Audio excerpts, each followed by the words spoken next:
More on the President's address. Kganki Matabane, Black Business Council CEO, joins me from Centurion now. A very good evening to you. He spent a fair bit of his speech, as you'd imagine, on the losses suffered by business leaders, by small businesses, and the impact that it's going to have on the unemployment.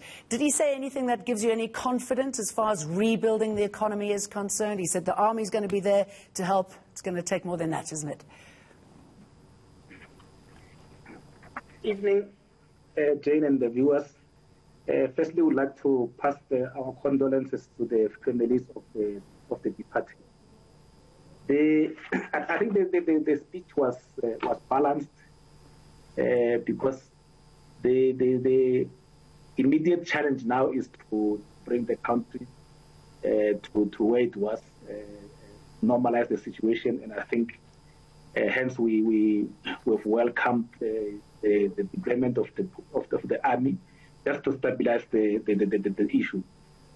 But obviously from there, the next immediate urgent action should be how then do we reopen those businesses as quickly as possible.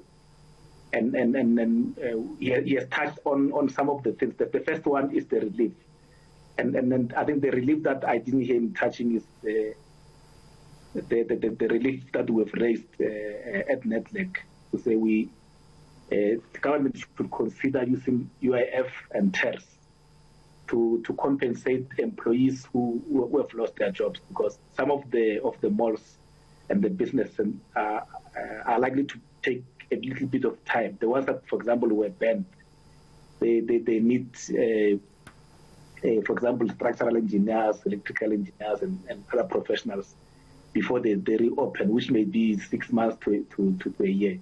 So firstly, then, what will happen to those employees?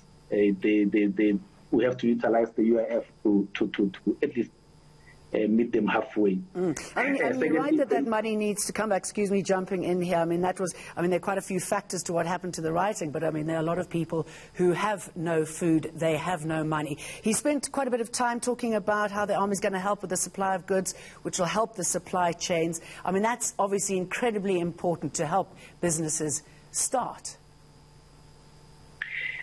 Yes, but the important issue, and also the sustainable way, is to reopen those businesses so that employees can go back to work.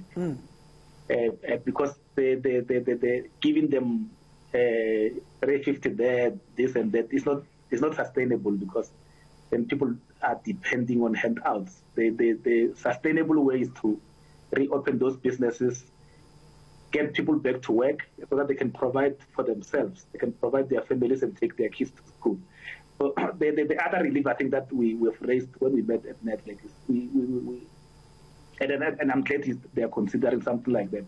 We've asked for government to consider a disaster relief fund because we've picked it up that most of the businesses that are operating in those malls are small shops, that they're small businesses. Most of them don't even have SASRIA insurance, which means they may not have insurance money to reopen. So it's important that we found a innovative way to get them back to business, get them to reopen the business, so that people can go back to work and we reduce unemployment.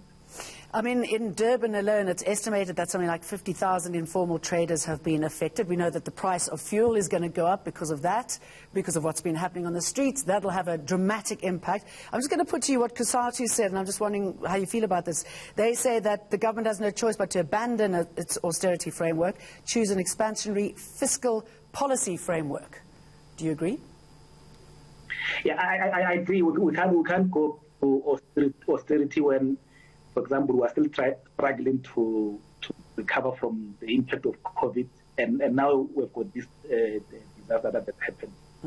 So we need to find ways of stimulating the economy, and we cannot stimulate it by adopting a defensive type of economic policy. You have to expand.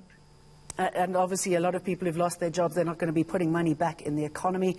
Difficult days ahead. Kganki Matabane, thank you very much for that.